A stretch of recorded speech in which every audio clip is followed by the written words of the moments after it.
বরিশালের বাকেরগঞ্জ উপজেলার দুদল ইউনিয়ন। এখানে গোমা বা রাঙামাটি নদীর উপর এই সেতুটির নির্মাণ কাজ চলছে প্রায় 4 বছর ধরে। এখানে দুটি স্পামের কাজ বাকি। প্রায় 100 কোটি টাকা ব্যয়ে নির্মিত এই সেতু কবে খুলে দেওয়া হবে তা এখনো নিশ্চিত নয়। ব্রিজ যত তাড়াতাড়ি হবে তত জনগণের সুবিধা হবে। ব্রিজ যদি দ্রুত না হয় তা আরো কষ্ট হইবে যাত্রীদের। এই ব্রিজ না হইলে টলার পারাপারে কষ্ট হয়ে গেলে এই দক্ষিণ অঞ্চলে যেমন আমাদের বাকরগঞ্জবাসীর এই পূর্ব অঞ্চলে যারা বসবাস করে বা এখানে পটুয়াখালী, কবাই, তারপরে আপনার বাউফল, এদের যাতায়াতের জন্য বেশি মানুষ একটা আগ্রহ নিয়ে ছিল। তো দ্রুত শেষ হয়ে গেলে মানুষ এটা নিয়ে মনে করেন যে বেশ একটা সুবিধা ভোগ করতে পারতো। এখন তো 5-7 বছর হয়ে গেল, মানুষ তো এটা নিয়ে খুবই মনে করেন যে এখন কষ্টের ভিতরেই আছে এক রকমের। এই গোমা সেতু নিয়ে প্রশাসন বলছেন স্পেন হয়েছে 40 মিটার করে 80 মিটার। সেই দুটি স্পেনের হাইট 5 ফিট বৃদ্ধির জন্য কম্পোজিট স্টিল ট্রাস গার্ডার স্ট্রাকচারের মাধ্যমে সেতুটি নির্মাণ করার সিদ্ধান্ত হয়। সেই মোতাবেক ভূমি অধিগ্রহণের ক্ষতিপূরণ সহ এই নীতিমালাটি সংশোধিত ডিপিতে অন্তর্ভুক্ত করে ডিপিটি পুনরায় একনেক কর্তৃক অনুমোদন করা হয় এবং সংশোধিত ডিপিটির মূল্য প্রায় 92 কোটি টাকা এবং যে মধ্যবর্তী দুটি স্পেন সেটার জন্য 14.5 কোটি টাকা ব্যয় একটি প্রাক্কলন অনুমোদিত হয়েছে। সেই মোতাবেক আমরা এই দরপত্র ইতিমধ্যে প্রথম দফায় আহ্বান করেছিলাম, কিন্তু সেই দরপত্রে কোনো দরদাতেই দরপত্র ফেলেননি বিধায় পুনরায় দ্বিতীয়বার আবার দরপত্র আহ্বান করা হয়েছে এবং সেটি এই মাসের মধ্যে দরপত্র মুক্তকরণ করা হবে এবং খুব দ্রুততম সময়ের মধ্যে দরপত্র মূল্যায়ন শেষে যোগ্য ঠিকাদারকে যাতে কার্যাদেশ প্রদান। আড়িয়াল খাঁ নদী, এই নদী এই মুহূর্তে ফেরি পারাপার। এই নদীর উপরই তৈরি হচ্ছে বরিশালের নেহালগঞ্জ ব্রিজ, আর এই ব্রিজটি তৈরি হচ্ছে গত 4 বছর ধরে। মাঝখানের ঝুলন্ত স্পামটি ছাড়াও ব্রিজের দুপ্রান্তের কাজও এখনো অসমাপ্ত। এইটার গোমা সবই মাহফুজ খান দোনোটা স্থাপিত করে রাখছে। মানে জমি অধিগ্রহণের লেনদেন ক্লিয়ার হয় নাই?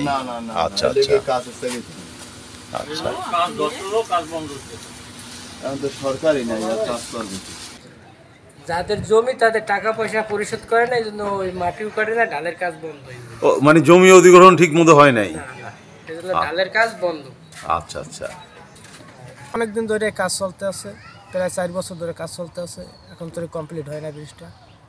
এটা টুঙ্গিবাড়ি ইউনিয়ন, চাষিপাতান গ্রাম। আর ওপারে কি? ওপার হচ্ছে চন্ডমন, তারপর হচ্ছে টুমচর, সিদ্দিক বাজার, এরপর হচ্ছে বাউফল যাওয়া যায়। এই ব্রিজটা হলে কি আমাকে বাউফল যাইতে অনেক সুবিধা পাবে। বরিশাল লক্ষ্মীপাশা দুমকি মহাসড়কের উপরে গোমা সেতু, এটি রাঙামাটি নদীর উপর।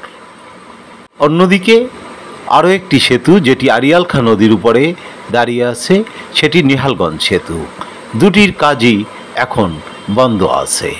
সড়ক ও জনপথ বিভাগের নির্বাহী প্রকৌশলী জানালেন, বরিশাল বৈরাগীরপুর টুমচর বাউফল জেলা মহাসড়কের 8ম কিলোমিটারে যেই আমাদের সেতুটি বর্তমানে নির্মিত হচ্ছে সেটি হচ্ছে নেহালগঞ্জ সেতু। এই সেতুর সাব স্ট্রাকচার এবং সুপার স্ট্রাকচার পুরাটাই বর্তমানে কমপ্লিট হয়েছে, শুধুমাত্র মধ্যবর্তী স্পেনটি বাকি আছে। এই মধ্যবর্তী স্পেনে কম্পোজিট স্টিল ট্রাস গার্ডার স্ট্রাকচার নির্মিত হবে। সে লক্ষ্যে ইতিমধ্যে আমরা মে মাসে কৃতকার্য ঠিকাদারকে কার্যাদেশ প্রদান করেছি।